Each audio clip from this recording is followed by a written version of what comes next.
The room went silent the moment Edward Whitmore said the word plane. Clara sat at the far end of the long dinner table, her hands folded neatly in her lap, and watched 12 pairs of eyes turn toward her at once. The candles between them flickered as if even the flames had felt the insult. Lord Castleton, seated to Edward's right, lowered his wine glass slowly, his eyebrows lifting just enough to show his surprise. Margaret Holt, Edward's mother, did not lower her eyes at all. She watched Clara with the sharp interest of someone who had waited years for this exact moment. Edward did not seem to notice the silence he had created. He was too busy laughing at his own joke, too pleased with the way it had landed among the men he wanted to impress. He lifted his glass toward Lord Castleton as if toasting his own cleverness. "She is a fine housekeeper," Edward said, his voice carrying easily across the table. "But let us be honest. My wife was never chosen for her beauty or her wit. She was chosen because she is steady, plain, and easy to manage." A few of the men chuckled, unsure whether laughter was expected of them. One woman near the center of the table looked down at her plate, clearly uncomfortable. Henry Whitmore, Edward's younger brother, set down his fork with a soft clink, and stared at his brother as though he did not recognize him. Clara said nothing. She had spent 11 years learning how to hold herself still in moments like this. She had learned it the way one learns to walk on ice, carefully, without sudden movement, because sudden movement was what broke things. Her spine straightened. Her chin lifted, not in defiance, but in quiet control. She looked at her husband for exactly 3 seconds, long enough for anyone watching closely to see that something inside her had shifted, though nothing on her face revealed what. Then Clara Whitmore rose from her seat.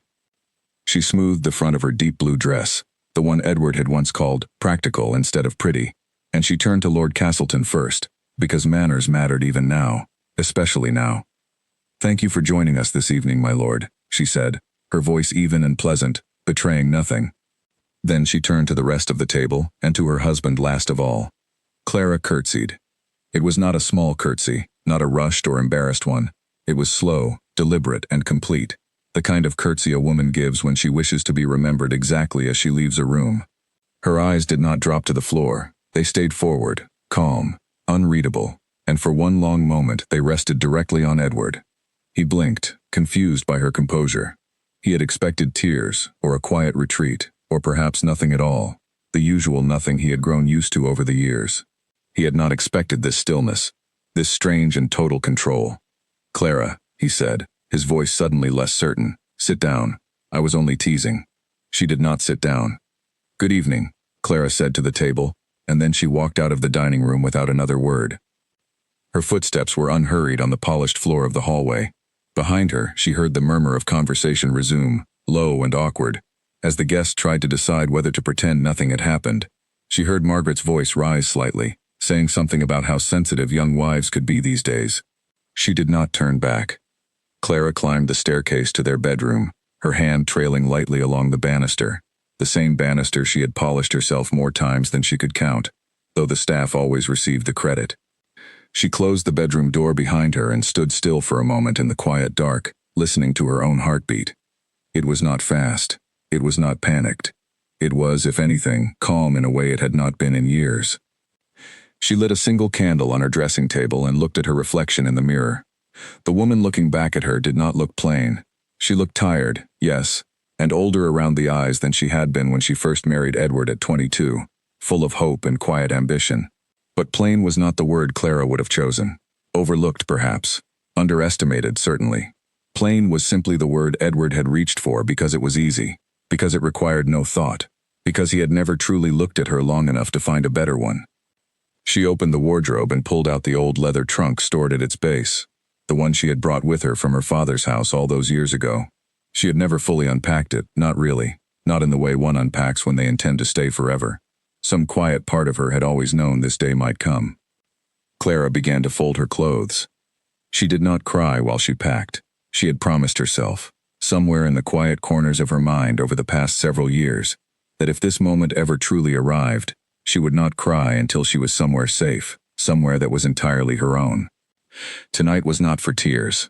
Tonight was for decisions. She packed practically.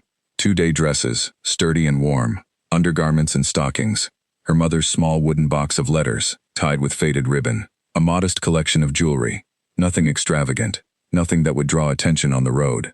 and beneath the folded clothes at the very bottom of the trunk, she placed a thin leather folder she had kept hidden for over a year, filled with documents she had quietly gathered without Edward's knowledge. She had learned, slowly and carefully, exactly what belonged to her by law, separate from what belonged to her husband. Her father, before his death, had insisted she understand such things, even when Edward dismissed the conversations as unnecessary for a wife. Clara had listened anyway. She had written things down. She had asked careful questions of the family solicitor when Edward was away on business, framing her curiosity as simple household concern. Now those quiet, careful years were about to matter more than anyone at that dinner table could imagine. A soft knock came at the door. Clara paused, her hand resting on the lid of the trunk. "Clara?" Henry's voice, low and hesitant, came through the wood. "It's Henry. May I speak with you?" She considered ignoring it, but Henry had never mocked her, not once in all the years she had known the Whitmore family. He had a kindness in him that his brother had somehow never developed, or perhaps had simply forgotten how to use. She opened the door only part way. Henry stood in the hallway, his expression a mixture of concern and something close to shame. "What he said tonight," Henry began. "It was cruel, and it was wrong, and I should have said something at the table. I'm sorry I didn't." "You don't need to apologize for your brother's words, Henry," Clara said quietly. "Are you all right?" Clara considered the question honestly before answering. "I don't know yet," she admitted, "but I think I will be." Henry's eyes moved past her shoulder, taking in the trunk sitting open on the bed, half filled with folded clothing. Understanding crossed his face slowly. "You're leaving," he said, not quite a question. "Yes." "Tonight?" "Before sunrise," Clara said. "I don't wish to argue with Edward, and I don't wish for a scene. I only wish to go quietly and think clearly, which I cannot do in this house." Henry was quiet for a long moment, then he nodded, once, slowly. "Where will you go?" Clara hesitated. She trusted Henry more than most in that house, but caution had become a habit she was not ready to break, not yet, not tonight. "Somewhere safe," she said simply. "I'll write to you when I'm settled, if you'd like." "I would like that very much," Henry said. He glanced once more toward the trunk, then back to her face. "For what it's worth, Clara, I never once thought you were plain. I always thought you were the most clever person in this house, and everyone else was simply too proud to notice." Something tightened in Clara's throat, the first real crack in her composure all evening. She managed a small, grateful smile. "Thank you, Henry, truly." He gave her a final nod and turned to walk back down the hallway, leaving her alone once more with her trunk and her decisions. Clara closed the door and returned to her packing, moving faster now, driven by something steadier than fear. It was resolve. She thought of the years she had spent managing correspondence Edward claimed credit for, smoothing over business relationships he took credit for building, quietly balancing household accounts he believed ran themselves through simple luck. She thought of every dinner where she had sat quietly while men discussed matters she understood better than most of them, offering opinions only when directly asked, and even then, phrasing her intelligence carefully so as not to embarrass anyone. She thought of the word plain, spoken so easily, so carelessly, in front of a room full of people whose opinions Edward valued more than hers. By the time the candle had burned down halfway, her trunk was closed and latched. Clara sat on the edge of the bed she had shared with her husband for over a decade and allowed herself, finally, one slow breath that trembled slightly on its way out, not from sadness, from release. Downstairs she could hear the last of the dinner guests departing, carriages rolling away down the drive, voices fading into the night. She heard Edward's footsteps eventually climb the staircase, slower and heavier than usual, and pause outside their bedroom door. He did not knock.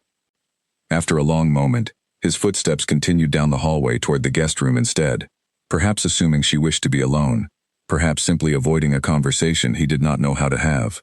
Either way, Clara was grateful for the space it gave her. She did not sleep that night.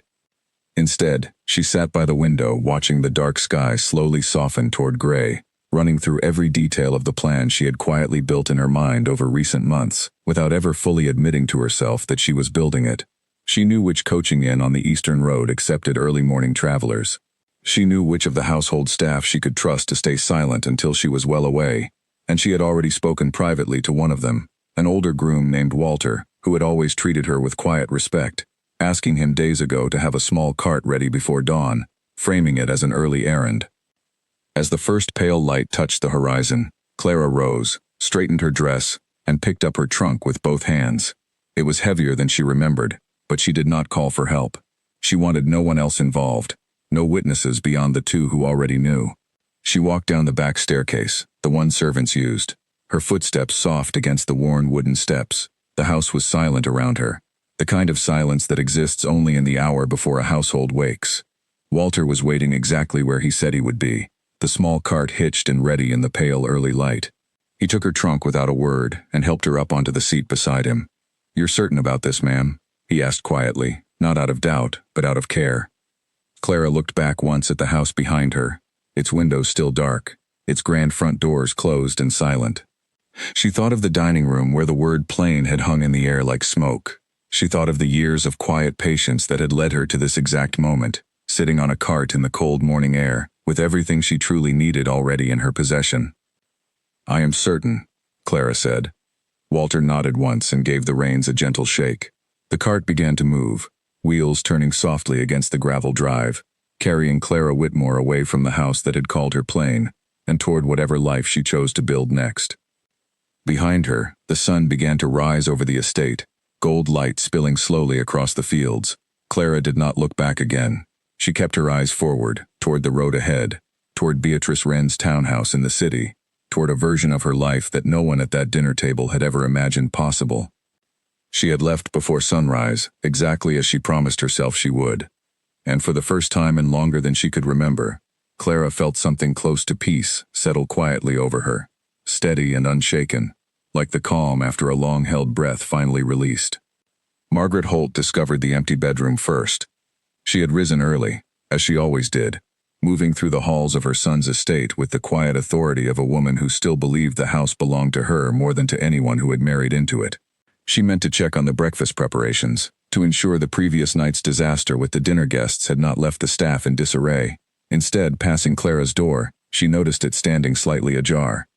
She pushed it open without knocking, a habit she had never bothered to break in 11 years.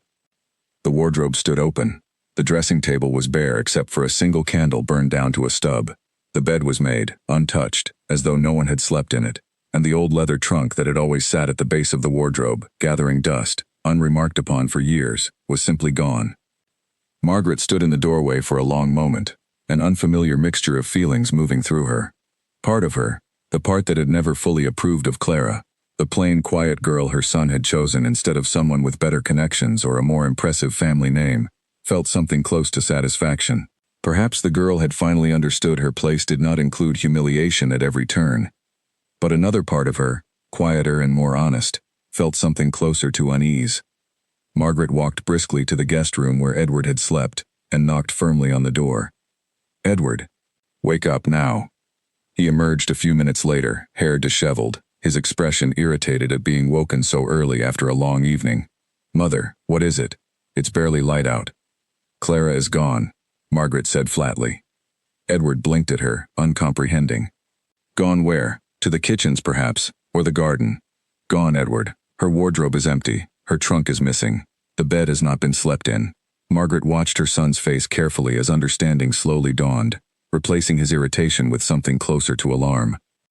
"That's impossible," Edward said, already moving past his mother down the hallway toward Clara's room. "She wouldn't simply leave. Where would she even go?"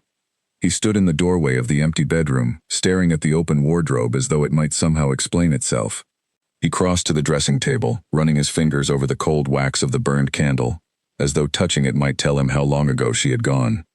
"She left no note," Edward said, almost to himself. "No word to anyone." "She spoke to Henry," Margaret said. "I saw them in the hallway last night, before I retired. Perhaps he knows something."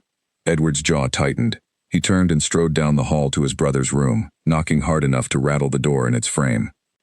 Henry answered a moment later, already dressed, his expression carefully neutral in a way that told Edward everything he needed to know before a single word was spoken. "Where is she?" Edward demanded. "I don't know," Henry said, which was, in fact, entirely true. Clara had not told him her destination, only that she intended to be safe. He had not lied, though he had also not offered more than the question required.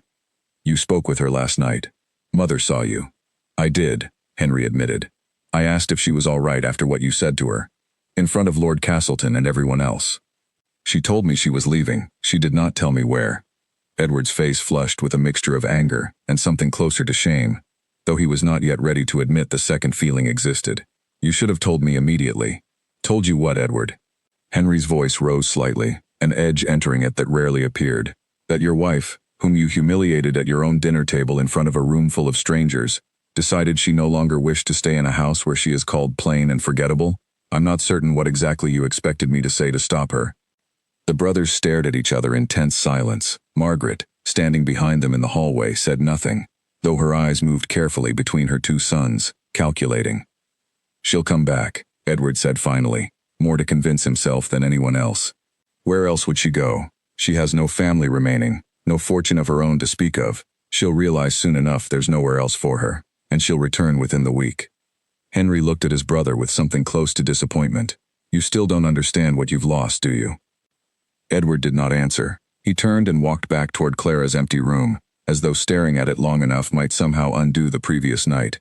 Meanwhile, miles away on the eastern road, Clara sat beside Walter as the cart moved steadily through the cool morning air. The estate had long since disappeared behind them, swallowed by rolling hills and quiet farmland.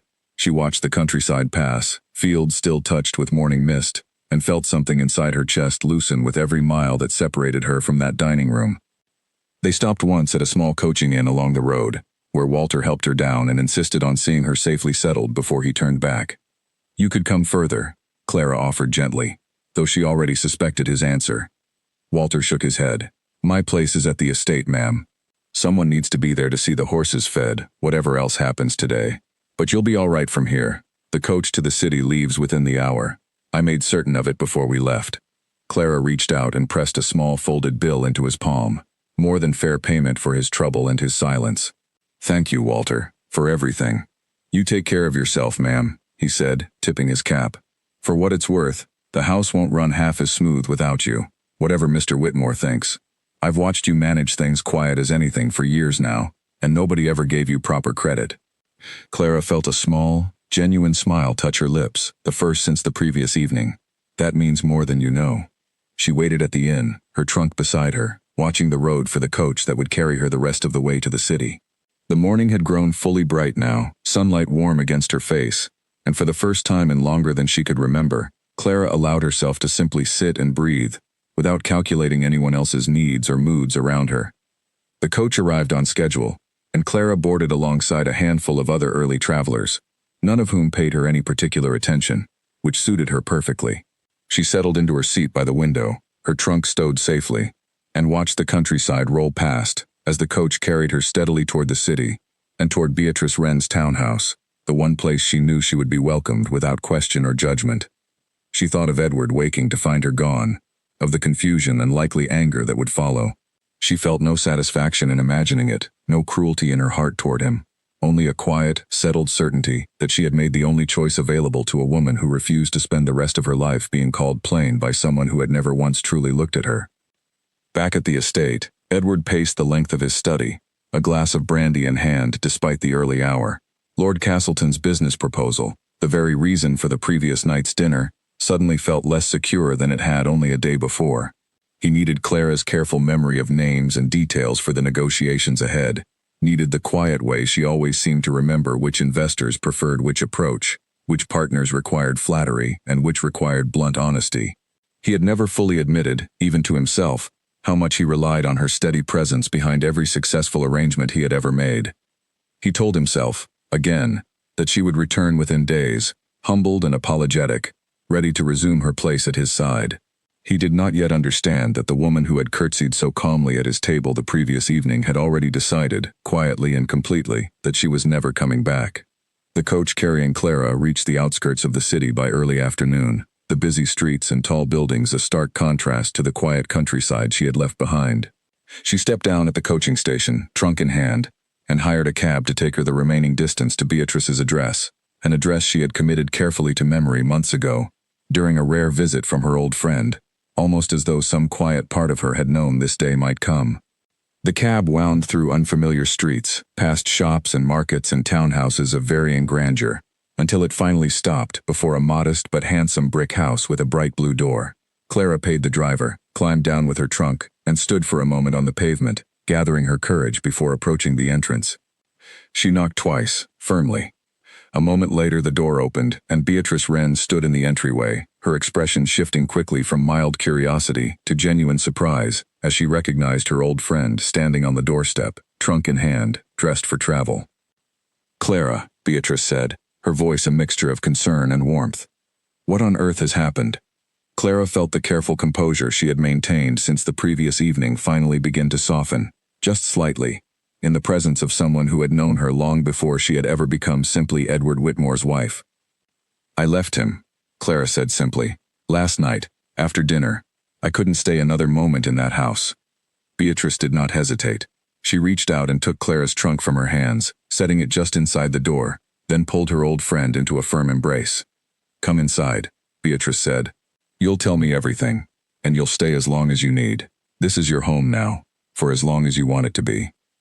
Clara stepped across the threshold, leaving the cold street behind, and felt, for the first time since the word plain had been spoken across that dinner table, that she had finally arrived somewhere she truly belonged. Beatrice showed her upstairs to a spare bedroom at the end of the hallway, simply furnished but warm, with a narrow bed made up in fresh linens and a small writing desk positioned beneath the window. "It isn't grand," Beatrice said, setting Clara's trunk down near the wardrobe, "but it's quiet, and it's yours for as long as you need it." "It's more than enough," Clara said, looking around the small room with something close to wonder. There was nothing in it that belonged to Edward, nothing that carried the weight of 11 years of careful management and quiet disappointment. It was simply a room, waiting to become whatever she chose to make of it. That first night, Clara lay awake long after Beatrice had retired to her own room down the hall, listening to the unfamiliar sounds of the city outside her window, carriages rattling over cobblestones, distant voices calling out to one another, a world entirely different from the quiet countryside estate she had left behind. She thought she might feel afraid, alone in an unfamiliar house in an unfamiliar city, but instead she felt only a strange, settled calm, as though some part of her had been holding its breath for 11 years and had finally been allowed to exhale. She thought of Edward waking that morning to find her gone, of the confusion that would have crossed his face, of Margaret's sharp eyes taking in the empty wardrobe. She felt no cruelty in imagining it, only a quiet distance, as though she were remembering a story that had happened to someone else entirely. In the days that followed, Clara settled slowly into the unfamiliar rhythm of a household that asked nothing of her beyond her own comfort.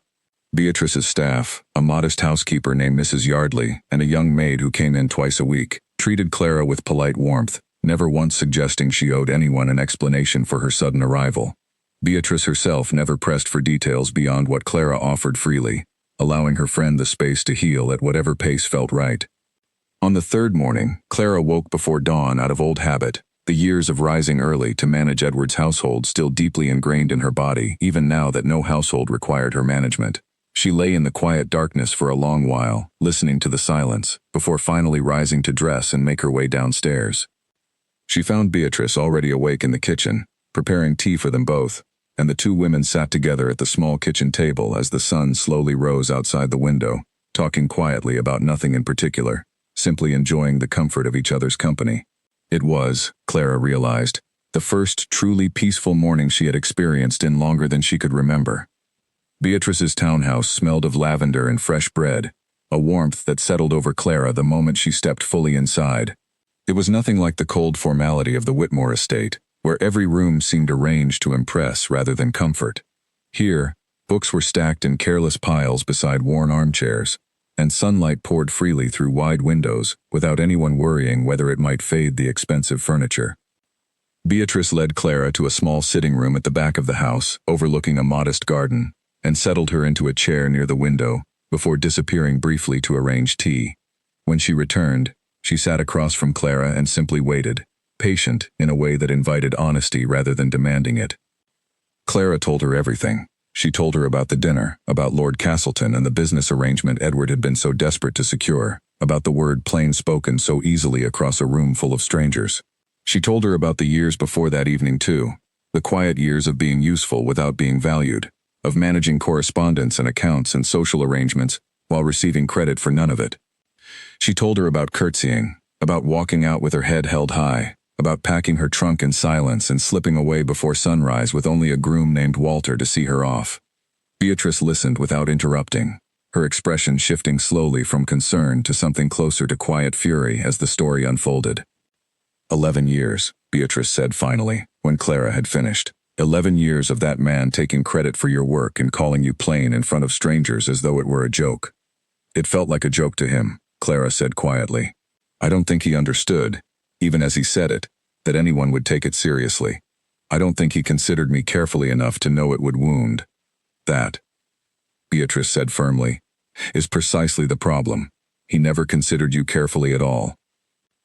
Clara wrapped her hands around her teacup, grateful for its warmth. I don't know what comes next, Beatrice. I have some money of my own, set aside carefully over the years, and some documents I believe protect certain things that are rightfully mine. But I have no home beyond what you've offered me today, no occupation, no clear path forward. Beatrice reached across the small table between them and took Clara's hand firmly in her own. You have exactly what you need to begin, which is more than most women manage to secure for themselves. You have a mind sharper than half the men who sat at that dinner table, a friend with a home large enough for two, and time enough to decide, carefully and without pressure, what your next chapter should look like. You make it sound simple, Clara said, a small, tired smile touching her lips. It won't be simple, Beatrice admitted, but it will be yours, entirely and completely yours, which is something you haven't had in a very long time. Over the following days, Clara settled slowly into the rhythm of Beatrice's household. She woke each morning without the familiar weight of anticipating Edward's moods, without wondering which version of her husband she might encounter across the breakfast table, distracted and dismissive, or falsely charming when guests were present. She spent quiet hours in Beatrice's garden, reading books she chose for herself rather than ones Edward had approved of, and slowly, carefully, began to remember what it felt like to simply exist without constantly managing someone else's comfort. Beatrice, for her part, had built her own independent life years earlier, after inheriting a modest fortune from an aunt who had never married, and had made certain her niece understood the value of financial independence. Beatrice had never remarried after a brief engagement ended badly in her youth, choosing instead to build a quiet, comfortable life on her own terms, filled with friends, books, and occasional travel. I won't pretend it was always easy, Beatrice told Clara one evening, as they sat together in the sitting room with candles lit against the darkening sky outside. There were years when people whispered about me, wondered what was wrong with a woman who chose to remain unmarried when she might have secured a comfortable match. But I found, eventually, that their whispers mattered far less than my own peace. I'm not certain I have your courage, Clara admitted. You curtsied and walked out of a room full of people who expected you to weep, Beatrice said, raising an eyebrow. I think you have more courage than you're giving yourself credit for. A week after her arrival, a letter arrived for Clara, delivered by messenger, and marked with Henry Whitmore's careful handwriting. Clara opened it with cautious hands, uncertain what news it might carry. Henry wrote briefly but warmly, expressing his hope that she had found safety and rest, and informing her, without judgment or pressure, that Edward had grown increasingly agitated over her absence, particularly as certain business matters he had assumed would proceed smoothly, began instead to falter. Henry made clear he had told Edward nothing of her location and had no intention of doing so unless Clara herself wished it. Clara read the letter twice, then folded it carefully and set it aside. Trouble already, Beatrice observed, watching her friend's expression. Business matters, Clara said. Apparently things aren't proceeding as smoothly as Edward expected, now that I'm no longer there to manage the details he never bothered learning himself. Beatrice's mouth curved into a knowing smile. How unfortunate for him. Clara found herself smiling too, though guilt flickered briefly at the edges of the feeling. She had spent so many years believing her worth was tied entirely to how useful she remained to her husband's ambitions, that watching those ambitions struggle without her felt strange, almost forbidden, though she slowly began to understand it need not feel that way at all. Days later, Beatrice suggested Clara meet with a solicitor she trusted, a man named Nathaniel Cole who had handled Beatrice's own financial affairs for years and had a reputation for careful, discreet work on behalf of women navigating complicated marriages and inheritances. I don't wish to rush into anything, Clara said, though her curiosity was clearly piqued. No one is asking you to rush, Beatrice assured her, but knowledge is never wasted, Clara. Even if you decide in time to return to Edward, which I sincerely hope you won't, understanding exactly what protections and options exist for you can only strengthen your position, and if you decide otherwise, you'll be glad to have started the conversation early. Clara agreed, cautiously, and Beatrice arranged a meeting for the following week. In the meantime, Clara began, almost without fully realizing it, to rediscover pieces of herself that had grown quiet during her marriage. She had always possessed a careful mind for numbers, a skill her father had encouraged in her youth before his death, believing firmly that a woman's education should never be limited simply because society expected otherwise. During her years with Edward, this skill had been quietly absorbed into managing household accounts, always credited to him whenever outside eyes were watching. Now, sitting at Beatrice's kitchen table with nothing but her own curiosity to guide her, Clara found herself reviewing Beatrice's investment records simply for the intellectual pleasure of understanding them, offering small observations here and there that made Beatrice pause with genuine surprise. "Clara," Beatrice said one afternoon, studying a page of figures Clara had quietly reorganized into a clearer, more sensible format. "Have you considered that you might actually enjoy this sort of work?" Clara looked up, startled by the question. "I've never considered it work at all. It always felt more like a small puzzle to solve quietly, in whatever spare moments I could find." "That puzzle you solved just identified an error in my accounts that my previous advisor missed entirely," Beatrice said. "An error that would have cost me a fair amount of money over the coming year, had it gone unnoticed." Clara stared at the page in her hands, something warm and unfamiliar unfurling slowly in her chest. Pride, perhaps, though it had been so long since she had felt it in connection with her own abilities that she barely recognized the sensation. "Perhaps," Clara said slowly, "there is more I could do with this sort of thinking than I ever realized." Beatrice smiled, satisfied. "I rather suspected there might be." That evening, as Clara prepared for bed in the comfortable guest room Beatrice had insisted was now simply her room for as long as she wished to stay, she found herself thinking, for the first time in years, not about Edward's expectations or the household's needs, but about her own future, entirely separate from either. She thought of Nathaniel Cole and the meeting scheduled for the following week, of the documents hidden carefully at the bottom of her trunk, of the quiet skills she had spent years hiding beneath the surface of a marriage that had never truly seen her. For years Clara had measured her worth entirely by how well she served someone else's ambitions.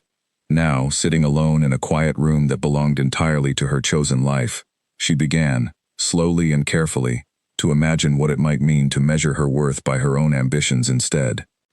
Outside her window, the city moved through its evening routines, distant carriages rolling over cobblestones, lamplighters making their rounds along the street below. Clara watched the scene for a long while, feeling further from that dinner table, and from the word plain, than she had ever imagined possible only a week before. She was, for the first time in longer than she could remember, genuinely curious about what tomorrow might bring, rather than simply anxious about surviving it. And that curiosity, quiet and steady, felt like the truest kind of freedom she had ever known. The following morning, Beatrice invited a small circle of friends for tea, women she had known for years through various charitable committees and reading groups scattered across the city. Clara joined them cautiously, uncertain how to introduce herself now that her old title as Edward Whitmore's wife no longer felt entirely accurate, though she had not yet decided what title might replace it. "This is my dear friend Clara," Beatrice said simply, when the introductions began, offering no further explanation, leaving Clara free to define herself however she wished. The women were curious but polite, asking gentle questions about where Clara had grown up, what interests she pursued, careful never to press too firmly on the obvious absence of a husband by her side. One woman, a widow named Charlotte Ashworth who ran a small charity supporting orphan children in the poorer districts of the city, took particular interest in Clara's quiet, thoughtful answers. "You have a careful mind," Charlotte observed, watching Clara follow the thread of a complicated conversation about the charity's recent fundraising difficulties. "Have you ever considered assisting with organizational work? We're desperately in need of someone who can keep our accounts straight. Our current arrangement is, I confess, rather a disaster." Clara felt a small flicker of interest at the suggestion, though she demurred politely for the moment, unwilling to commit to anything before she had fully settled her own circumstances. Still, the conversation planted a quiet seed, a reminder that her skills might be valued and welcomed in places entirely separate from the household she had left behind. After the guests departed, Beatrice found Clara standing thoughtfully by the window, watching the last carriage roll away down the street. "Charlotte took quite a liking to you," Beatrice observed. "She mentioned needing help with her charity's accounts," Clara said. "I found myself genuinely interested, which surprised me. I've spent so many years believing my only useful skills belonged behind the walls of a household." "Perhaps," Beatrice said gently, It's time you discovered how many walls you never actually needed. Clara turned the thought over carefully in the days that followed, feeling something inside her slowly shift and settle into place. She had spent her entire adult life believing her value existed only in relation to someone else's needs, first her father's, then Edward's. The idea that her sharp mind and careful attention to detail might be valued simply for their own sake, offered freely to causes and people she chose for herself, felt like discovering an entirely new room within a house she thought she already knew completely. 3 weeks after Clara left, Edward Whitmore sat across from Lord Castleton in a meeting room that suddenly felt far too warm despite the cool autumn weather outside.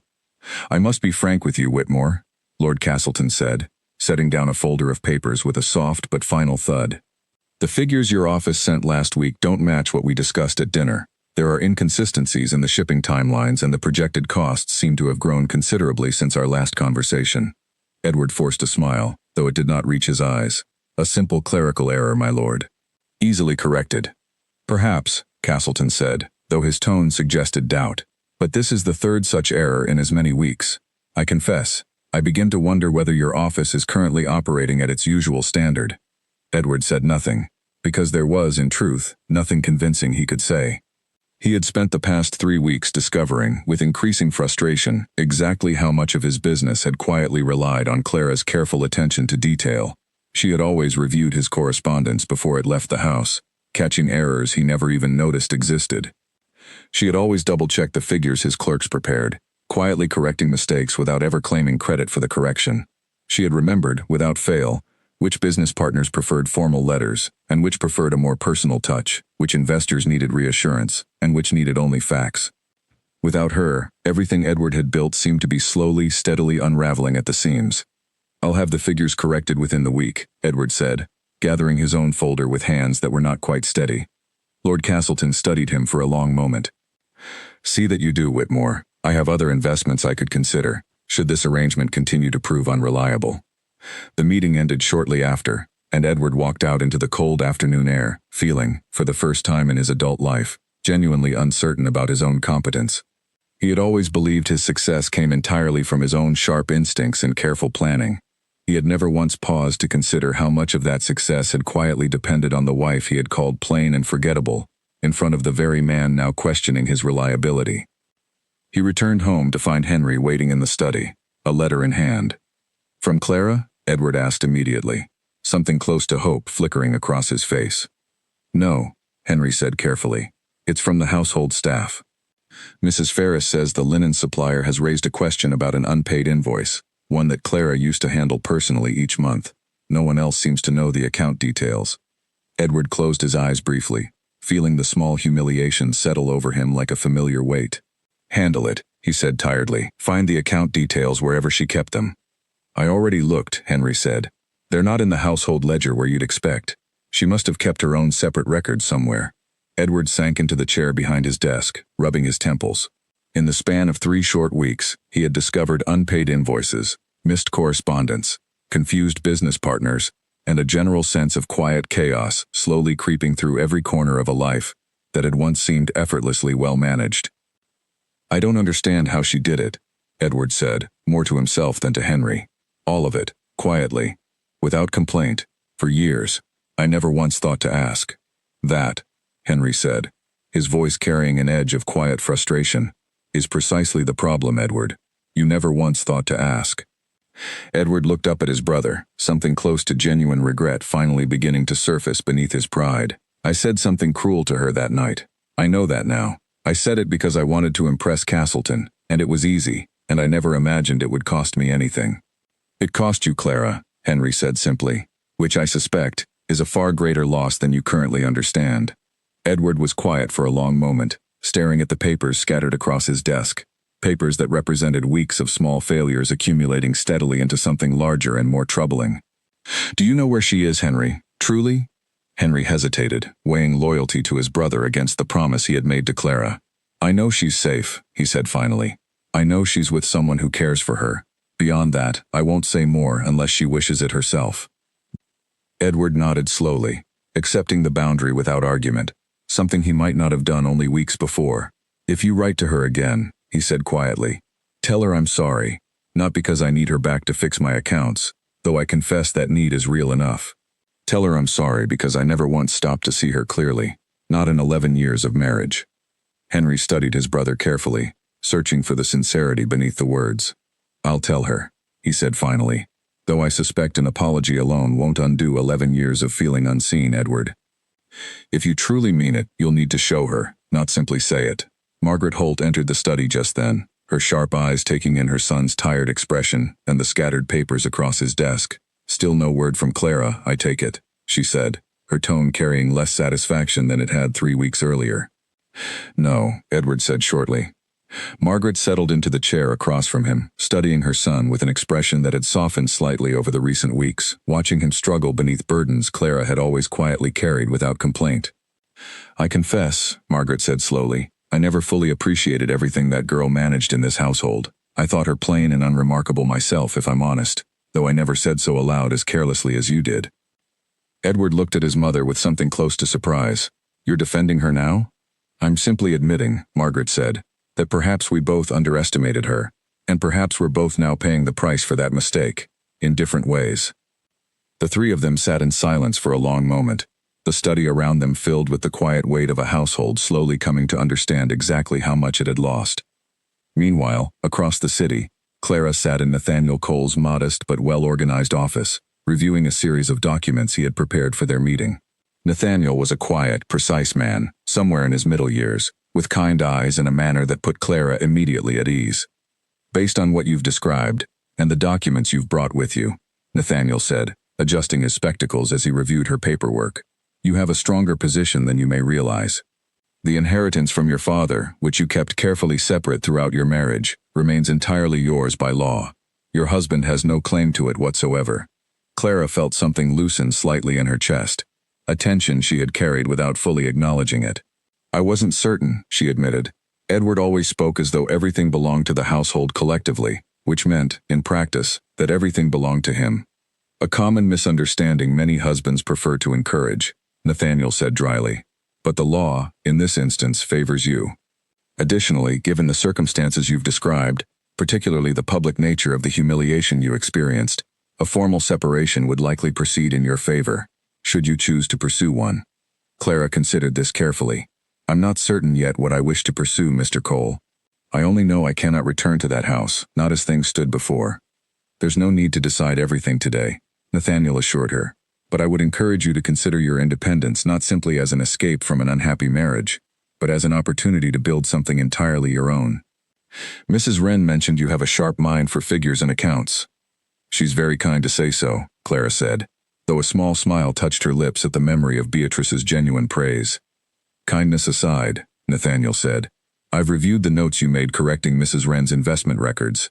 Your understanding is genuinely impressive, Mrs. Whitmore. Should you ever wish to pursue formal work in that direction, I would be glad to introduce you to several respectable opportunities." Clara left the meeting that afternoon with a folder of careful notes and a mind full of possibilities she had never fully allowed herself to consider before. Walking back toward Beatrice's townhouse through the crisp autumn air, she found herself imagining, for the first time, a life built entirely around her own strengths rather than quietly supporting someone else's. It was a frightening thought in some ways. It was also, she realized, the most exciting thought she had allowed herself in over a decade. That evening, back at Beatrice's townhouse, Clara shared the details of her meeting with Nathaniel Cole, laying the paperwork out carefully across the kitchen table, while Beatrice listened with obvious satisfaction. "So you're free," Beatrice said, once Clara had finished explaining her legal position. "Truly free. Not simply hiding from Edward, but genuinely, legally independent, should you choose to remain so." "It seems that way," Clara said, still turning the idea over carefully in her mind, testing its weight. "I confess I never fully understood how much protection my father had quietly built for me all those years ago. He always insisted I understand these matters, even when Edward thought it unnecessary for a wife to trouble herself with legal affairs." "Your father sounds like he was a wise man," Beatrice said. "He was," Clara agreed, a soft smile touching her lips at the memory. "He used to say that a woman who understood her own finances would never be entirely at the mercy of anyone else's goodwill. I don't think I fully appreciated the wisdom in that until now." Beatrice poured them both a second cup of tea, settling back into her chair with the satisfied air of someone watching a plan unfold exactly as she had hoped. "What will you do next, do you think?" Clara considered the question seriously, aware that it was, perhaps, the first time in her adult life she had been asked what she wished to do, rather than what needed to be done for someone else's benefit. "I think," she said slowly, "I would like to continue the work Mr. Cole mentioned. Reviewing accounts, correcting errors, helping people understand their own finances more clearly. I found I genuinely enjoyed the work with your investment records, and Charlotte Ashworth's offer regarding her charity's accounts has stayed with me as well." "Then perhaps," Beatrice said, "it's time you stopped thinking of it as a passing curiosity and started thinking of it as a genuine occupation." Clara looked down at her own hands, steady and capable, hands that had spent 11 years quietly managing someone else's affairs without recognition. The idea of using those same hands, that same careful mind, for work that belonged entirely to her felt both terrifying and, increasingly, entirely right. "Perhaps," Clara said quietly, "it is." Winter arrived slowly over the following months, settling a cold, clean quiet over the city that Clara had come to think of as home. She had been living with Beatrice for nearly 4 months now, and the rhythm of her days had shifted so completely that the version of herself who once sat quietly at Edward's dinner table felt almost like a different woman entirely. She had accepted Nathaniel Cole's offer to introduce her to respectable opportunities, and within weeks, Clara found herself reviewing accounts for a small but growing shipping merchant named Oliver Bramwell, a widower in his 40s, who had inherited his late wife's family business, and freely admitted he understood ships far better than he understood numbers. "I confess, Mrs. Whitmore," Oliver said during their first meeting, sliding a stack of disorganized ledgers across his desk toward her, "I've been managing these books myself for the better part of 2 years, and I suspect I've been managing them rather badly." Clara reviewed the ledgers carefully, her sharp eyes catching discrepancies within minutes that had apparently gone unnoticed for months. "You've been overpaying 2 of your suppliers consistently," she said, pointing to a series of entries. "And there's an error here in your shipping insurance calculations that, left uncorrected, could cost you significantly should any cargo be lost at sea." Oliver stared at her with open astonishment. "Mrs. Wren spoke highly of your abilities, but I confess I didn't expect quite this level of insight within a single meeting." "I've had a great deal of practice quietly correcting other people's oversights," Clara said, a small, wry smile touching her lips. "I simply never had the opportunity before to receive proper credit for the work."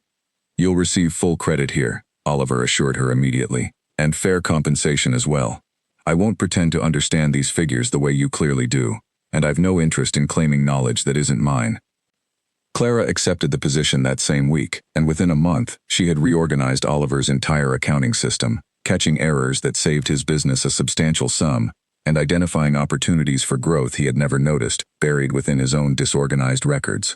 Word began to spread quietly among Beatrice's social circle, and soon 2 more small business owners approached Clara, cautiously at first, asking whether she might review their own accounts as well. By the time winter's first snow fell over the city, Clara Whitmore had become, quietly and steadily, a woman with her own independent income, her own growing reputation, and her own sense of purpose that had nothing whatsoever to do with managing a husband's household or absorbing his careless words without complaint. "You look different," Beatrice observed one evening, as the 2 women sat together near the fireplace, Clara reviewing a new client's accounts spread across the table between them. "Lighter, somehow, than when you first arrived." "I feel different," Clara admitted, setting down her pen for a moment. "I never understood how heavy that old life had become until I set it down entirely." News of Clara's departure had, inevitably, spread through certain circles of society, though Beatrice had been careful to shield her friend from the worst of the gossip. Some whispered that Clara Whitmore had run off in a fit of feminine hysteria, unable to bear a husband's mild teasing. Others, closer to the truth, whispered that Edward Whitmore had humiliated his wife so thoroughly at his own dinner table that she had walked out with more dignity than he possessed, and that his business affairs had been steadily unraveling ever since. Lord Castleton, in particular, had grown increasingly cold toward Edward over recent months, ultimately withdrawing from their proposed business arrangement entirely after yet another series of costly errors and missed correspondence made clear that Edward's operation could no longer be trusted with significant investment. "I heard from a reliable source," Beatrice mentioned one afternoon, folding a letter she had just received, "that Edward Whitmore's business has suffered rather significant losses since autumn. Apparently Lord Castleton withdrew his support entirely, and 2 other investors followed his example shortly after." Clara absorbed this news quietly, feeling neither the satisfaction she might have expected nor any particular sympathy either. I hope he finds his footing eventually, she said honestly, but I find I'm no longer particularly concerned with whether he does. That, Beatrice said approvingly, is precisely the sort of peace I hoped you'd find. A letter arrived from Henry shortly after, more detailed than his previous careful notes. He wrote that Edward had grown quieter in recent months, less inclined toward the sharp, careless comments that had once come so easily to him. He wrote that Margaret had softened considerably as well, occasionally speaking of Clara with something approaching genuine regret rather than her old dismissiveness. He wrote, finally, that Edward had asked, more than once, whether Henry might be willing to arrange a meeting, should Clara ever be willing to consider it. Clara read the letter twice, then set it aside to consider carefully over the following days. She discussed it with Beatrice that evening, turning the folded paper over slowly in her hands. I don't know what I would even say to him, she admitted. I'm not angry any longer, not truly. But I'm also not the same woman who sat quietly at his table for 11 years. You don't owe him a meeting, Beatrice reminded her gently, not unless you genuinely wish for one. I think, Clara said slowly, working through the thought as she spoke it aloud, that I do wish for one. Not because I intend to return to him, that door closed the moment I walked out of that dining room, but because I think I deserve to face him once more, not as the woman who curtsied and left in silence, but as the woman I've become since. Beatrice studied her friend carefully, pride evident in her expression. Then you should have that meeting, Clara, entirely on your own terms. Clara wrote to Henry the following morning, agreeing to a meeting, though she made clear the terms would be entirely her own. She would meet Edward at Beatrice's townhouse on neutral ground, at a time of her choosing, and she would not be pressured or rushed into any decision beyond a simple conversation. The meeting was arranged for a cold, clear afternoon 2 weeks later. Clara spent the intervening days finishing several accounting projects for her growing list of clients, finding a strange comfort in the steady, familiar work as the day of the meeting approached. She was not nervous, exactly, though something close to anticipation hummed quietly beneath her calm exterior. On the morning of the meeting, she dressed carefully, though not for Edward's approval as she once might have. She chose a deep green dress that suited her coloring well, simple but elegant, a dress she had purchased with her own earnings from Oliver Bramwell's accounts. She arranged her hair herself, without the assistance of a lady's maid, exactly as she had learned to do during her months of independence. Looking at her reflection before descending to meet Edward, Clara did not see a plain woman staring back at her. She saw, for the first time in longer than she could remember, a woman entirely her own. Downstairs, Beatrice waited near the front hall, offering a final word of encouragement before Clara descended. You don't owe him forgiveness today, Beatrice reminded her gently. You don't owe him anything at all beyond whatever you freely choose to give. I know, Clara said, but I find I don't carry the anger I expected to feel. I think perhaps I let it go somewhere along the road these past months, without quite noticing when it happened. That, Beatrice said, is its own kind of victory, Clara, whether Edward ever understands it or not. Clara nodded, drawing a slow, steady breath before making her way down the staircase. She thought, briefly, of the woman who had once climbed a different staircase 11 years ago, nervous and hopeful on her wedding day, believing that marriage to Edward Whitmore would secure her future entirely. That woman had not known yet how much of herself she would need to quietly set aside in the years that followed, nor how much strength it would eventually take to reclaim it. She thought, too, of Walter's cart rolling away from the estate in the pale morning light, of Henry's quiet kindness in the hallway outside her old bedroom door, of Nathaniel Cole's careful explanation of exactly what protections the law afforded her. Every step of the journey had led her here, to this moment, standing composed and certain at the bottom of Beatrice's staircase, waiting to face the man who had once called her plain. She was not the same woman who had curtsied silently and walked away without a word beyond her polite farewell to the guests. She was someone new now, built carefully over months of independence and quiet self-discovery, and she intended for Edward to see exactly who she had become.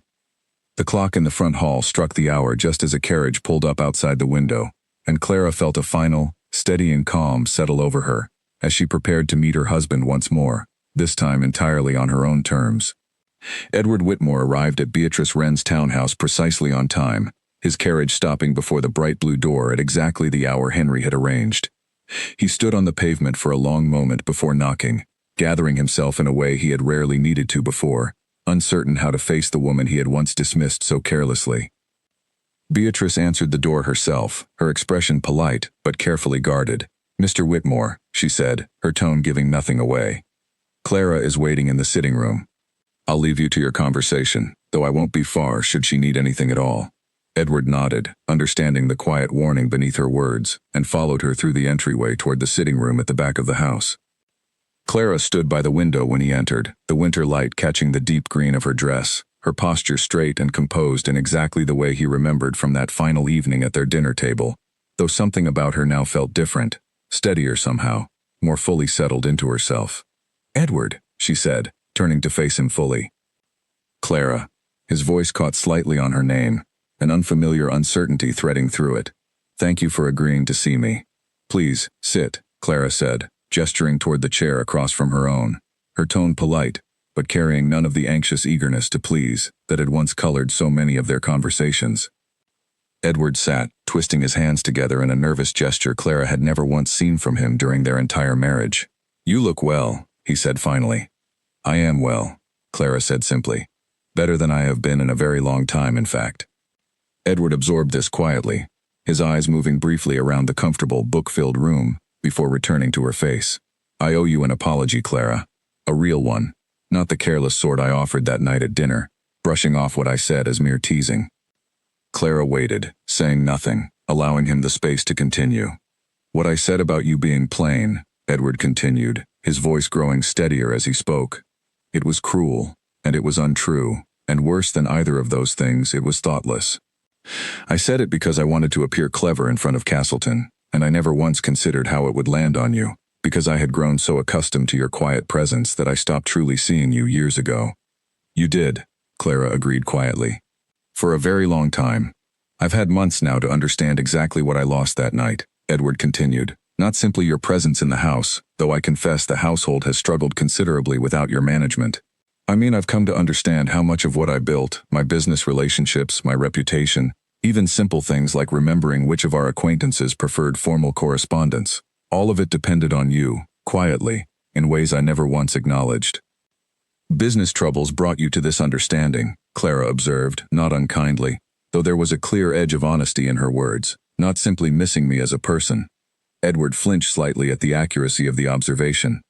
"Both, I think, though I won't pretend the business difficulties weren't the first thing that forced me to truly examine my own behavior. But Clara, over these months I've thought of you constantly, not simply as someone whose absence created inconvenience, but as someone I genuinely wronged, someone whose company I deeply miss." Clara studied him carefully, searching his face for the sincerity beneath his words. She found it, she believed. Genuine regret, shadowing his familiar features in a way she had rarely seen during their years together. "I believe you're sincere, Edward," she said finally. "I believe you've genuinely reflected on what happened, and I believe some part of you truly does regret the pain you caused me." "Then you'll consider returning?" Edward asked, hope brightening his expression for the first time since he had entered the room. "No," Clara said, her voice gentle but entirely certain. Edward's hope faded slowly, replaced by something closer to sorrowful acceptance. "I feared you might say that." "I'm not saying it to punish you, Edward," Clara said. "I'm saying it because I've built something entirely my own over these past months, something I never had the opportunity to build while I was your wife.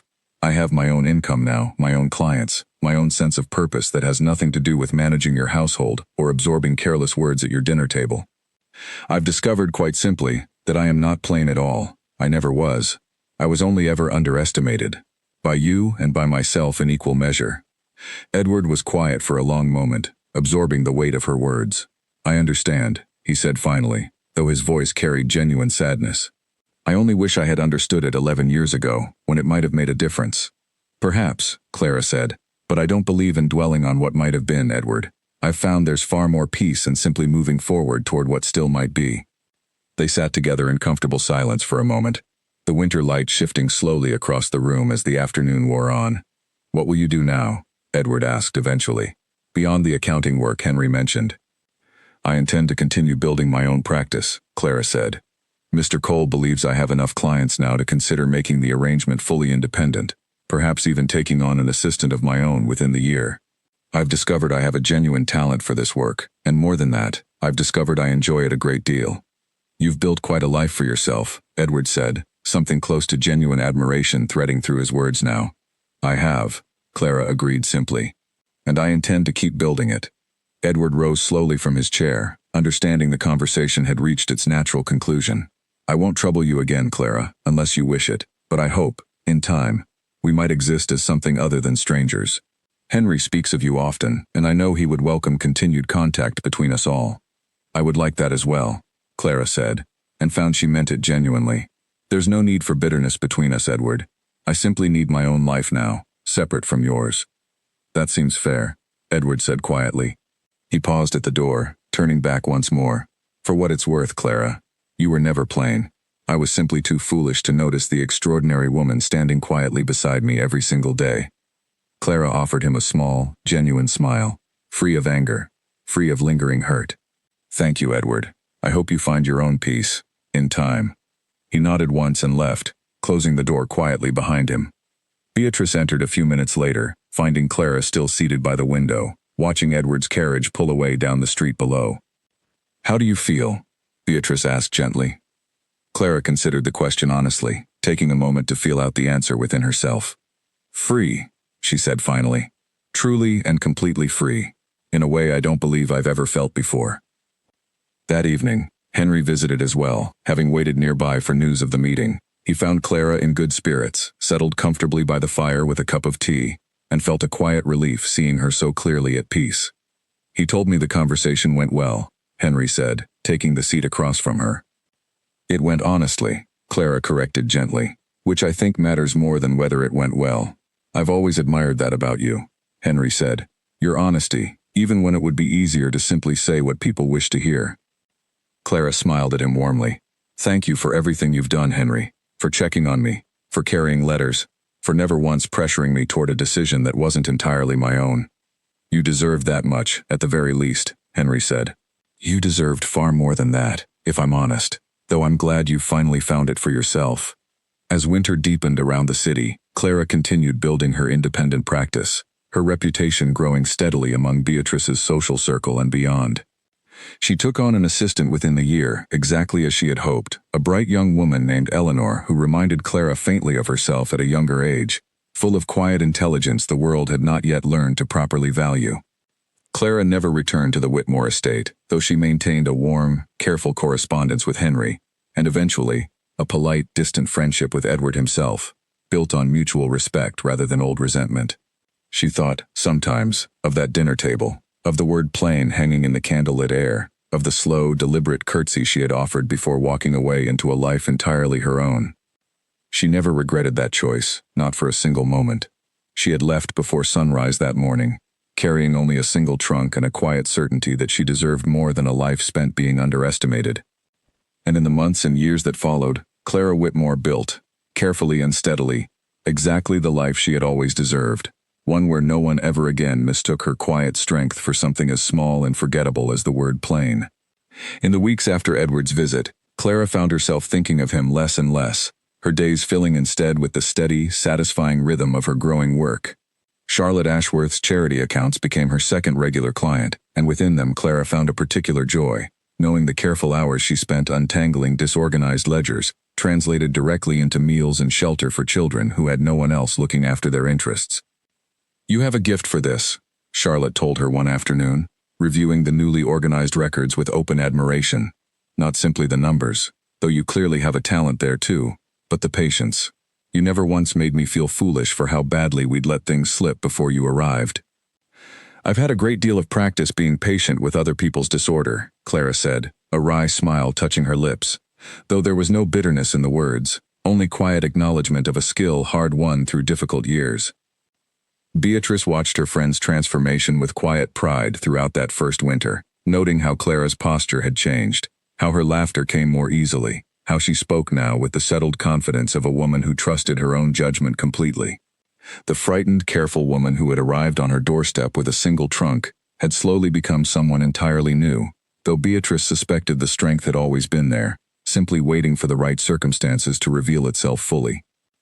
Henry visited often throughout that season, sometimes bringing small updates about the estate, though increasingly their conversations turned toward Clara's own growing work, rather than anything connected to Edward or the household she had left behind. He watched her build her practice with genuine admiration, occasionally recommending her services to acquaintances of his own who required careful, honest accounting help. You've become quite the success, Henry told her one evening. as the two of them sat together in Beatrice's sitting room, the fire crackling warmly against the cold outside. "I confess I always suspected you had more in you than the household ever allowed you to show, but I never imagined quite how far you'd take it." "Neither did I," Clara admitted honestly. "I think that's the strangest part of all this, Henry. I spent so many years believing I already knew the full shape of my own life, only to discover I'd barely begun to explore it." 2 years after that final conversation in Beatrice's sitting room, Clara Whitmore stood before a small, handsome office on a quiet street near the heart of the city, a freshly painted sign hanging above the door bearing her own name in simple, confident lettering. Clara Whitmore, Accounts and Financial Management. She had signed the lease 3 months earlier, taking the final step in building a practice that had grown steadily beyond anything she had imagined possible during those first uncertain weeks at Beatrice's townhouse. Eleanor worked alongside her now as a full partner rather than simply an assistant, and together they managed accounts for over a dozen respectable businesses across the city, their reputation for careful, honest work spreading steadily by word of mouth. Beatrice remained a constant presence in Clara's life, though Clara had taken a small, comfortable home of her own the previous year, close enough to visit often but entirely her own space, decorated exactly to her own taste, filled with books she chose herself, and quiet corners that belonged to no one but her. Henry visited regularly, often bringing news of the Whitmore estate, where Edward had slowly rebuilt his business through more careful, humble effort than he had ever shown before, though it never quite regained the smooth success it had once enjoyed under Clara's quiet, uncredited management. Edward had not remarried, and their occasional correspondence remained polite and distant, free of old bitterness, though Clara felt no pull whatsoever to revisit what had once been. Margaret Holt had passed away peacefully the previous winter, and Clara had attended the funeral at Henry's gentle request, standing quietly among family she had once been part of, feeling neither grief nor relief particularly strongly, only a quiet acknowledgement of a chapter fully closed. On a bright spring morning, Clara arrived at her office to find Eleanor already at her desk, reviewing a new client's paperwork with the same careful attention Clara had taught her from the very beginning. "Good morning," Eleanor said, looking up with a warm smile. "We've had an interesting inquiry. A young widow recently arrived in the city, hoping to understand her late husband's tangled finances. She specifically asked for you by name, said a friend of hers had recommended your work highly." Clara felt a familiar warmth settle over her. The quiet satisfaction of knowing her careful, patient work was helping other women navigate their own paths toward independence. "Send word that I'd be glad to meet with her this week." As Eleanor returned to her paperwork, Clara moved to her own desk near the window, settling into the comfortable rhythm of her morning routine. Sunlight spilled across her desk, illuminating the neat stacks of ledgers and correspondence that represented years of careful, independent effort. She thought sometimes, on quiet mornings like this one, of the dinner table where everything had begun, of Edward's careless words and her own steady, deliberate curtsy in response. She thought of the trunk she had packed in silence, of Walter's early morning cart carrying her toward an unknown future, of Beatrice's warm embrace on that first difficult day. She thought, too, of every quiet year before that final evening, years spent believing her worth depended entirely on how useful she remained to someone else's ambitions, years spent absorbing careless words without complaint because she had not yet learned her own value. She was grateful, in a strange and complicated way, for that painful evening at the dinner table, not because the pain itself had been necessary or fair, but because it had finally forced her to recognize a truth she had carried quietly within herself for years, without ever fully acknowledging it. She had never been plain. She had simply been unseen, undervalued, and quietly waiting for the courage to build a life where her own worth would never again depend on someone else's careless recognition of it. That courage, once found, had never left her. Clara opened her morning correspondence, reviewing requests from clients old and new, each one representing another small piece of the independent life she had built with her own steady hands. She thought of young women like the widow Eleanor had mentioned, arriving in the city uncertain and afraid, and felt a quiet determination to help each of them discover the same freedom she had found for herself. Later that afternoon, as golden spring light filtered through her office window, Clara looked up from her work and caught her own reflection briefly in the glass. The woman looking back at her stood tall, composed, and entirely certain of her own worth, nothing at all like the quiet, overlooked wife who had once curtsied silently at a dinner table full of strangers. She smiled softly at her own reflection, then returned to her work, steady and unhurried, exactly as she always did. Clara Whitmore had left before sunrise that long-ago morning, carrying only a single trunk and a quiet, unshaken certainty that she deserved a life entirely her own. In every year that followed, she proved, steadily and without a single moment of doubt, exactly how right that certainty had been. That evening, Clara closed her office for the day and walked the short distance home, through streets bathed in the soft gold light of early evening. She passed familiar shop fronts, nodded to acquaintances who greeted her warmly by name, and felt, as she often did now, a quiet gratitude for the ordinary shape of her independent life. She stopped briefly at a small bakery near her house, purchasing a loaf of bread for her supper, exchanging pleasant conversation with the baker's wife, a woman named Margaret Foss who had become a genuine friend over the past 2 years. It struck Clara sometimes, in small moments like this, how completely different her days had become from the careful, anxious rhythm of her old life, where every hour had once revolved around anticipating someone else's needs and moods. Arriving home, Clara let herself into her small, comfortable house and set her bread down on the kitchen table, lighting a lamp against the gathering evening dark. She had furnished the house slowly over the past year, choosing each piece carefully for herself, rather than to satisfy anyone else's taste, and the result was a home that felt entirely, unmistakably her own. Beatrice arrived shortly after, as she often did on quiet evenings, bringing a bottle of wine and news of the day's small events. The two women settled into Clara's sitting room, comfortable in the easy familiarity built over years of genuine friendship. Eleanor mentioned the new client, Beatrice said, settling into her usual chair. The young widow. How did the meeting go? Better than I expected, Clara said. Her husband left the finances in quite a tangle, but she's sharper than she gives herself credit for. I suspect, given a little guidance and confidence, she'll manage her own affairs quite capably before long.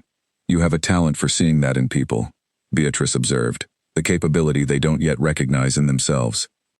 Perhaps, Clara said thoughtfully, because I remember so clearly what it felt like not to see it in myself. They sat together in comfortable silence for a while, the evening deepening softly around them, the small sounds of the city drifting faintly through the window. Clara thought, as she often did on evenings like this, of the long road that had carried her from that candle-lit dinner table to this quiet, contented life, built entirely through her own steady effort and the loyal support of friends who had never once asked her to be anything other than exactly who she was. She had been called plain once, carelessly, cruelly, by a man who had never truly looked at her. She had answered that cruelty not with anger, but with a curtsy, a packed trunk, and a quiet departure before sunrise that had changed the entire shape of her life. She had never once looked back with regret.